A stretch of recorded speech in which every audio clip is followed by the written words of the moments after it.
Hello everybody, how are you? Dakshineswar metro station থেকে বেরিয়ে এলাম।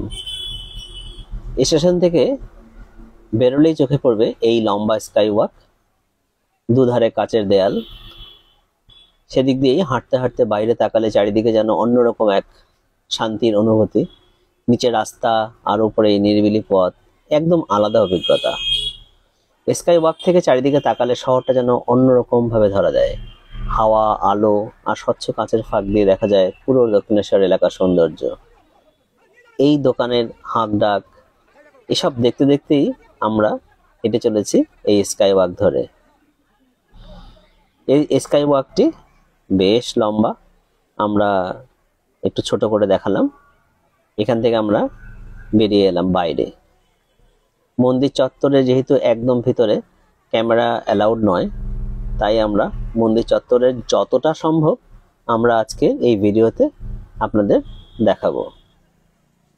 মন্দির চত্বরে ঢুকতেই সারি সারি এই পাম গাছগুলো দেখা মিলবে খোলা জায়গায়। সবুজ ভালোই লাগে, এই চত্বরের মধ্যে কিছুটা প্রশান্তি দেয়।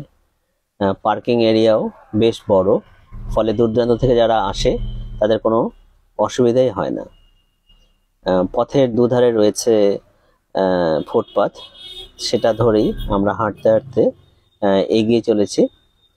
মন্দিরের বাইরে ছোট কিছু দোকান রয়েছে। এই সমস্ত দোকানে ভক্তদের জন্য সব ধরনের ডালা তারা প্রোভাইড করে থাকে। আমরা এখানেই কোনো এক দোকান থেকে আমাদের ডালা সাজিয়ে নিলাম। জুতো, ক্যামেরা, ফোন সব রেখে বাইরে বেরিয়ে এলাম, যাচ্ছি মন্দিরের দিকে। এই পাম গাছগুলোর ফাঁক দিয়ে মন্দিরটি যখন দেখি, মনের মধ্যে একটা অন্যরকম প্রশান্তি কাজ করে। এখানে এলেই কেন যেন মনে হয় যে এখানেই থেকে যাই। ব্যাপারটা এমন, যেটা বাস্তবে সম্ভব নয়, কিন্তু এখানে মনের প্রশান্তি যে এতটা আসে তা বলার মতো নয়। মাকে যেন খুব ভালো মতো ফিল করা যায় এই দক্ষিণেশ্বরে এলেই।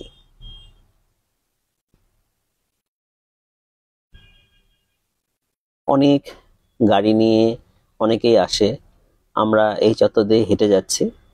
মন্দিরটি কি দারুণ দেখাচ্ছে দূর থেকে। আপনাদেরও যদি ভালো লেগে থাকে মায়ের মন্দির, শেয়ার করে আমাদের দেখার সুযোগ করে দেবেন আর আমাদের সাথেই থাকবেন। চ্যানেলটি সাবস্ক্রাইব বা ফলো দিয়ে রাখবেন। আপনারা সবাই মায়ের কৃপায় ভালোই থাকবেন। সকলকে ধন্যবাদ।